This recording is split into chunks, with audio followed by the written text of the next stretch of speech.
আজ প্রাণের প্রিয় কবিগুরু রবি ঠাকুরের জন্মদিন। তো সবাই নিশ্চয়ই খুব আনন্দ করছো। আর হ্যাঁ, হবে নাই বা কেন। আর সেই জন্যই বাড়িতেও আমি ভাবলাম কবিগুরুর প্রিয় একটা খাবার বানিয়ে ফেলি। অবশ্যই নিরামিষ খাবার। আর সেই রেসিপিটার নাম হচ্ছে দুধ মুগ পটল। প্রথমেই অনেকগুলো পটল নিয়েছি, আমার যে কতগুলো লাগবে। এবারে নিয়েছি বাটিতে করে মুগের ডাল। মুগের ডালটা একটু ভালো করে ভেজে নিলাম, যেভাবে ডাল বানানো হয় ওইভাবেই ভাজতে হবে। তারপরে মুগের ডাল জলের মধ্যে ভিজিয়ে দিয়েছি, মানে একটু ধুয়ে নেব। এবারে কড়ার মধ্যে সাদা তেল অল্প করে দিয়েছি, 1 চামচ জিরে দিয়েছি গোটা, আর দিয়েছি শুকনো লঙ্কা। ভালো করে একটু ভেজে নিলাম। এদিকে মুগের ডালটা জলে ভিজিয়ে দিয়েছিলাম, মানে একটু ধুয়ে নিলাম। ধুয়ে জল ঝাড়ানোর পরে ওই যে জিরে আর শুকনো লঙ্কা ভেজেছিলাম ওর মধ্যেই দিয়ে দিচ্ছি। মুগের ডাল জল ঝাড়ানো হয়ে গেছে। এবারে ওই যে জিরে আর শুকনো লঙ্কা ভেজে রেখেছিলাম এর মধ্যে দিয়ে দিচ্ছি। জাস্ট একটু নাড়াচাড়া করে নেব। আর মুগের ডালটা সুন্দর করে সিদ্ধ করে নেব, তার জন্য পরিমাণ মতো জল এখানে দিয়ে দেব। এখানে একটা কথা আছে, যদি তোমরা এই ফোড়ন যেটা আমি দিয়েছি জিরে আর শুকনো লঙ্কা, এই ফোড়নটা সববার শেষেও দিতে পারো। আমি এখানে প্রথমেই ভেজে নিয়েছি, আর সেই জন্য এখন পরিমাণ মতো জল দিয়ে ঢাকা দিয়ে দেব আর ভালো করে সিদ্ধ করে নেব। মুগের ডাল আমি কুকারে দিয়ে সিদ্ধ করে নিতে পারতাম, তাহলে কিন্তু একদম ডাল ফেটে যাবে আর গলে যাবে, খেতে ভালো লাগবে না।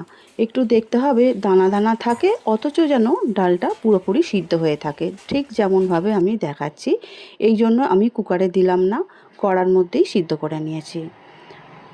এখন আমি 2 বাটি দুধ এখানে দিয়ে দেব। দুধের মধ্যেই এই রেসিপিটা পুরোটাই বানানো হবে, আর শুধুমাত্র ডালটা সিদ্ধ করার জন্য আমি জলের ব্যবহারটা করেছি। দুধ দিয়ে ভালো করে একটু নাড়াচাড়া করে নিচ্ছি। এবারে যে পটলগুলো আমি নিয়েছি ওগুলো একটু মিডিয়াম সাইজেরই পটল নিয়েছি। তোমরাও কিন্তু এরকম মিডিয়াম সাইজের পটল নেবে, তাহলে একই রকম দেখতেও ভালো হবে।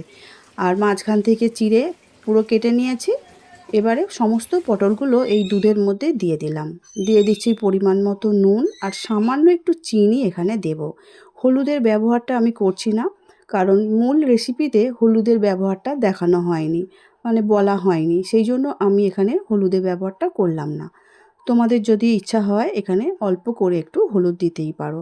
আর যেহেতু দুধের রেসিপি সেই জন্য আরও হলুদটা আমি এখানে দিলাম না। এবারে ঢাকা দিয়ে দিলাম 2 থেকে 3 মিনিটের মতো। খুব ভালো করে এখন সিদ্ধ হয়েছে কিনা পটলটা একটু চেক করে নেব। মাঝখানে কিন্তু একবার আমি একটু নাড়াচাড়া করে নিয়েছিলাম। এখন আমাদের পটল খুব ভালো করে সিদ্ধ হয়ে গেছে। আগে থেকে যে মশলাগুলো আমি দেখিয়েছিলাম, জিরে, কাঁচা লঙ্কা আর আদা, সেগুলো খুব ভালো করে আমি মিক্সিতে বেটে নিয়েছিলাম। ওটা আর আমি এখন দেখালাম না। তো যেহেতু কাঁচা লঙ্কার সঙ্গে পাকা লঙ্কাগুলো একটু বেশি ছিল, সেই জন্য কিন্তু জিরের বাটনাটা একটু লাল লাল হয়েছে। এখানে আমি কিন্তু শুকনো লঙ্কার ব্যবহারটা করিনি। পটল দেখছো খুব ভালো করে সিদ্ধ হয়েই গেছে। এবারে আর বেশি নাড়াচাড়া না করে দিয়ে দেব ঘি। ঘিটা না দিলে কিন্তু রান্নাটা যেন কমপ্লিট হয় না, যেহেতু নিরামিষ রান্না। আর ঘি দেবার ফলে রেসিপিটার টেস্টটা পুরোটাই চেঞ্জ হয়ে যায়। তাহলে আজকে আমার দুধ মুগ পটল একদম রেসিপিটা রেডি হয়ে গেছে। এখন একটা সার্ভিং বোলের মধ্যে তুলে নেব। আজকে আমার দুধ মুগ পটল রেসিপিটা তোমাদের কেমন লেগেছে সেটা কিন্তু অবশ্যই জানাবে। আজকে আমি কবিগুরু রবীন্দ্রনাথের জন্মদিনের তাঁর প্রতি শ্রদ্ধা আর ভালোবাসা জানিয়ে আমি আমার রেসিপিটা শেষ করছি। আজকে রেসিপিটা তোমাদের কেমন লেগেছে অবশ্যই কিন্তু কমেন্ট করে জানাবে। আর যদি ভালো নাও লেগে থাকে তাহলেও কিন্তু জানাবে। আর দারুণ খেতে হয়েছিল, অপূর্ব অপূর্ব খেতে। না বানিয়ে একবার না খেলে অবশ্যই তোমরা বুঝতে পারবে না। আমার মতো করে এই দুধ মুগ পটল রেসিপিটা অবশ্যই তোমরা বাড়িতে একবার হলেও বানিও। দেখতে যতটা সুন্দর হয়েছে খেতে কিন্তু সত্যিই বলছি ততটাই ভালো হয়েছে। যে কোনো নিরামিষের দিনে যদি এইভাবে বানিয়ে নেওয়া যায়, গরম গরম ভাত দিয়ে কিন্তু দারুণ জমে যাবে। জেম্মা দারুণ হয়েছে, আমাদের আরেকদিন বানিয়ে দিও।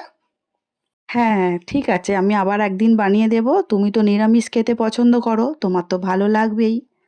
আজ শুধু রবি ঠাকুরের গান আর কবিতা, আর অন্য কোনো কথা হবে না। এই নিয়েই সবাই মিলে খুব আনন্দ করো। আজকের মতো টাটা।